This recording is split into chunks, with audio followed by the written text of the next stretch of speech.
Day 11 chapter number 27 याकूब को आशीर्वाद मिलना। जब इसहाक बूढ़ा हो गया और उसकी आंखें ऐसी धुंधली पड़ गईं कि उसको सूझता ना था, तब उसने अपने जेठे पुत्र एसाव को बुलाकर कहा, हे मेरे पुत्र। उसने कहा, क्या आज्ञा? उसने कहा, सुन, मैं तो बूढ़ा हो गया हूँ और नहीं जानता कि मेरी मृत्यु का दिन कब होगा। इसलिए अब तू अपना तरकश और धनुष आदि हथियार लेकर मैदान में जा और मेरे लिए अहेर कर ले आ। तब मेरी रुचि के अनुसार स्वादिष्ट भोजन बनाकर मेरे पास ले आना कि मैं उसे खाकर मरने से पहले तुझे जी भर के आशीर्वाद दूं। तब एसाव अहेर करने को मैदान में गया। जब इसहाक एसाव से ये बात कर रहा था, तब रिबका सुन रही थी। इसलिए उसने अपने पुत्र याकूब से कहा, सुन, मैंने तेरे पिता को तेरे भाई एसाव से यह कहते सुना है, तू मेरे लिए अहेर करके उसका स्वादिष्ट भोजन बना कि मैं उसे खाकर तुझे यहोवा के आगे मरने से पहले आशीर्वाद दूं। इसलिए अब हे मेरे पुत्र, मेरी सुन और यह आज्ञा मान कि बकरियों के पास जाकर बकरियों के 2 अच्छे अच्छे बच्चे ले आ और मैं तेरे पिता के लिए उसकी रुचि के अनुसार उनके मांस का स्वादिष्ट भोजन बनाऊंगी। तब तू उसको अपने पिता के पास ले जाना कि वह उसे खाकर मरने से पहले तुझको आशीर्वाद दे।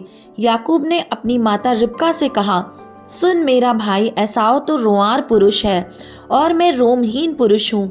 कदाचित मेरा पिता मुझे टटोलने लगे तो मैं उसकी दृष्टि में ठग ठहरूंगा और आशीष के बदले शाप ही कमाऊंगा। उसकी माता ने उससे कहा, हे मेरे पुत्र, शाप तुझ पर नहीं मुझी पर पड़े। तू केवल मेरी सुन और जाकर वे बच्चे मेरे पास ले आ। तब याकूब जाकर उनको अपनी माता के पास ले आया और माता ने उसके पिता की रुचि के अनुसार स्वादिष्ट भोजन बना दिया। तब रिबका ने अपने पहलौठे पुत्र एसाव के सुंदर वस्त्र जो उसके पास घर में थे लेकर अपने छोटे पुत्र याकूब को पहना दिए और बकरियों के बच्चों की खालों को उसके हाथों में और उसके चिकने गले में लपेट दिया और वह स्वादिष्ट भोजन और अपनी बनाई हुई रोटी भी अपने पुत्र याकूब के हाथ में दे दी। तब वह अपने पिता के पास गया और कहा, हे मेरे पिता। उसने कहा, क्या बात है? हे मेरे पुत्र, तू कौन है? याकूब ने अपने पिता से कहा, मैं तेरा जेठा पुत्र एसाव हूँ। मैंने तेरी आज्ञा के अनुसार किया है, इसलिए उठ और बैठकर मेरे अहेर के मांस में से खा कि तू जी से मुझे आशीर्वाद दे। इसहाक ने अपने पुत्र से कहा, हे मेरे पुत्र, क्या कारण है कि वह तुझे इतनी जल्दी मिल गया? उसने यह उत्तर दिया, तेरे परमेश्वर यहोवा ने उसको मेरे सामने कर दिया। फिर इसहाक ने याकूब से कहा, हे मेरे पुत्र, निकट आ, मैं तुझे टटोल कर जानूं कि तू सचमुच मेरा पुत्र एसाव है कि नहीं। तब याकूब अपने पिता इसहाक के निकट गया और उसने उसको टटोल कर कहा, बोल तो याकूब सा है, पर हाथ एसाव के से जान पड़ते हैं। और उसने उसको नहीं पहचाना क्योंकि उसके हाथ उसके भाई से रोंआर थे।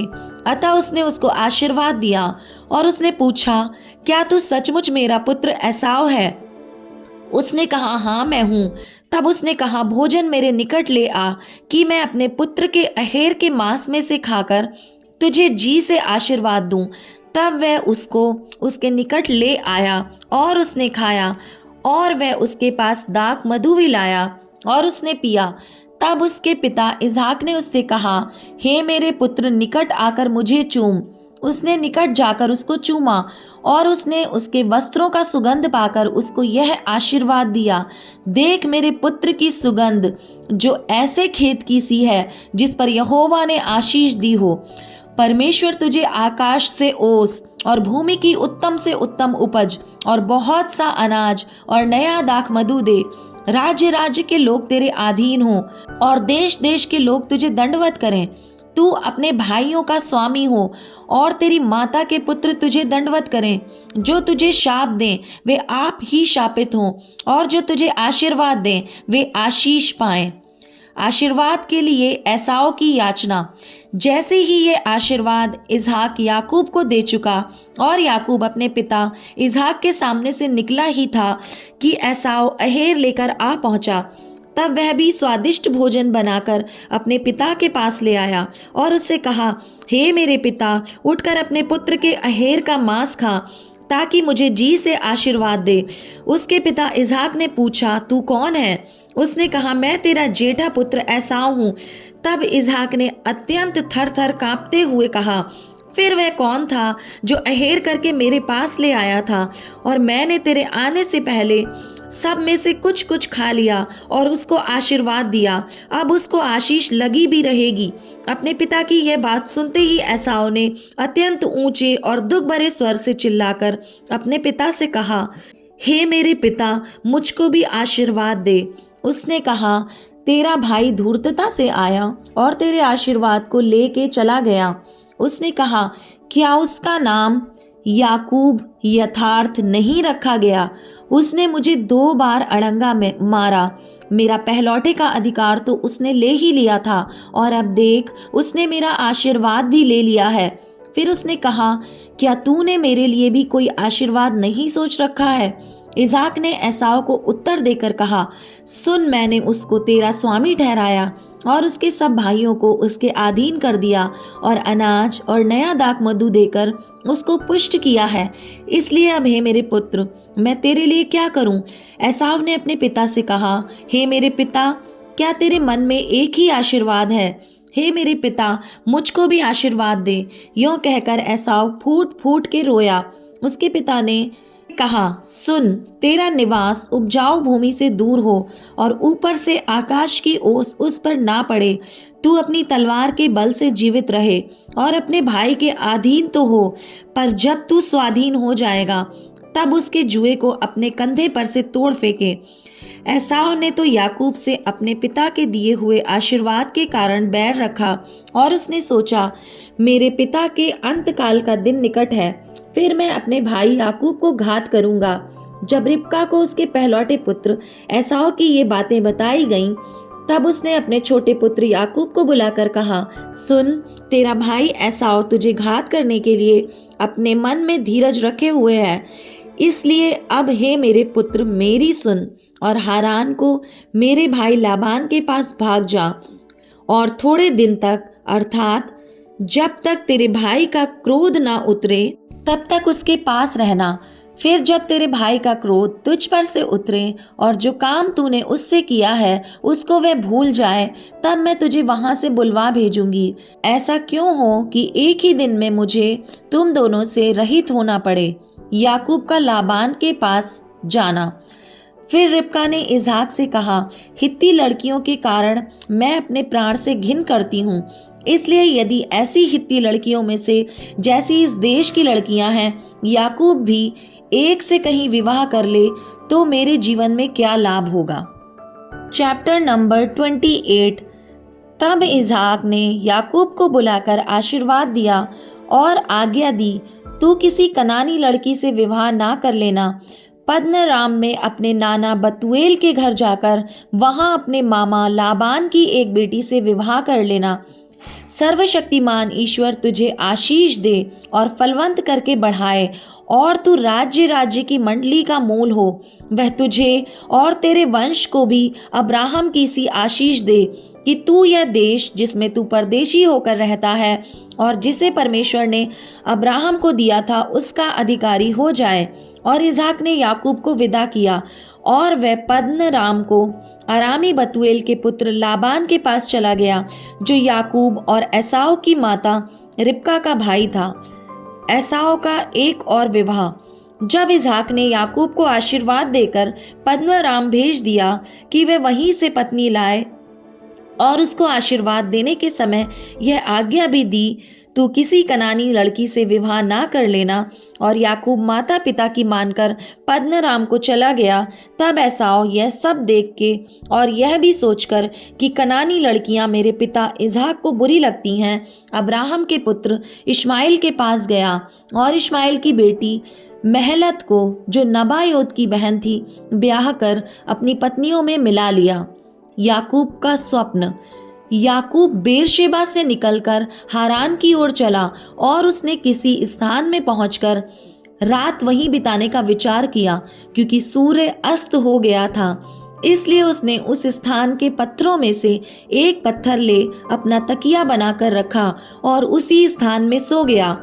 तब उसने स्वप्न में क्या देखा कि एक सीढ़ी पृथ्वी पर खड़ी है और उसका सिरा स्वर्ग तक पहुंचा है और परमेश्वर के दूत उस पर से चढ़ते उतरते हैं और यहोवा उसके ऊपर खड़ा होकर कहता है, मैं यहोवा तेरे दादा अब्राहम का परमेश्वर और इसहाक का भी परमेश्वर हूँ। जिस भूमि पर तू लेटा है उसे मैं तुझको और तेरे वंश को दूंगा और तेरा वंश भूमि की धूल के किनकों के समान बहुत होगा और पश्चिम पूरब उत्तर दक्षिण चारों ओर फैलता जाएगा और तेरे वंश के द्वारा पृथ्वी के सारे कुल आशीष पाएंगे। और सुन, मैं तेरे संग रहूंगा और जहाँ कहीं तू जाए वहाँ तेरी रक्षा करूंगा और तुझे इस देश में लौटा ले आऊंगा। मैं अपने कहे हुए को जब तक पूरा ना कर लूं तब तक तुझको ना छोड़ूंगा। तब याकूब जाग उठा और कहने लगा, निश्चय इस स्थान में यहोवा है और मैं इस बात को ना जानता था। और भय खाकर उसने कहा, यह स्थान क्या ही भयानक है, यह तो परमेश्वर के भवन को छोड़ और कुछ नहीं हो सकता, वरन यह स्वर्ग का फाटक ही होगा। भोर को याकूब उठा और अपने तकिए का पत्थर लेकर उसका खंभा खड़ा किया और उसके सिरे पर तेल डाल दिया। उसने उस स्थान का नाम बेतेल रखा, पर उस नगर का नाम पहले लूज था। तब याकूब ने यह मन्नत मानी, यदि परमेश्वर मेरे संग रहकर इस यात्रा में मेरी रक्षा करे और मुझे खाने के लिए रोटी और पहनने के लिए कपड़ा दे और मैं अपने पिता के घर में कुशल क्षेम से लौट आऊं, तो यहोवा मेरा परमेश्वर ठहरेगा और यह पत्थर जिसका मैंने खंभा खड़ा किया है परमेश्वर का भवन ठहरेगा। और जो कुछ तू मुझे दे उसका 10वां अंश मैं अवश्य ही तुझे दिया करूंगा। Matthew chapter 9 verse number 18 to 38। वह उनसे ये बातें कह ही रहा था कि देखो, एक सरदार ने आकर उसे प्रणाम किया और कहा, मेरी पुत्री अभी मरी है, परंतु चलकर अपना हाथ उस पर रख तो वह जीवित हो जाएगी। यीशु उठकर अपने चेलों समेत उसके पीछे हो लिया। और देखो, एक स्त्री ने जिसको 12 वर्ष से लहू बहने का रोग था, पीछे से आकर उसके वस्त्र के आंचल को छू लिया, क्योंकि वह अपने मन में कहती थी, यदि मैं उसके वस्त्र को छू लूंगी तो चंगी हो जाऊंगी। यीशु ने फिरकर उसे देखा और कहा, पुत्री, ढांढस बांध, तेरे विश्वास ने तुझे चंगा किया है। अतः वह स्त्री उसी घड़ी चंगी हो गई। जब यीशु उस सरदार के घर में पहुंचा और बांसुरी बजाने वालों और भीड़ को हुल्लड़ मचाते देखा, तब कहा, हट जाओ, लड़की मरी नहीं पर सोती है। इस पर वे उसकी हंसी करने लगे। परंतु जब भीड़ निकाल दी गई तो उसने भीतर जाकर लड़की का हाथ पकड़ा और वह जी उठी, और इस बात की चर्चा उस सारे देश में फैल गई। 2 अंधों का दृष्टिदान।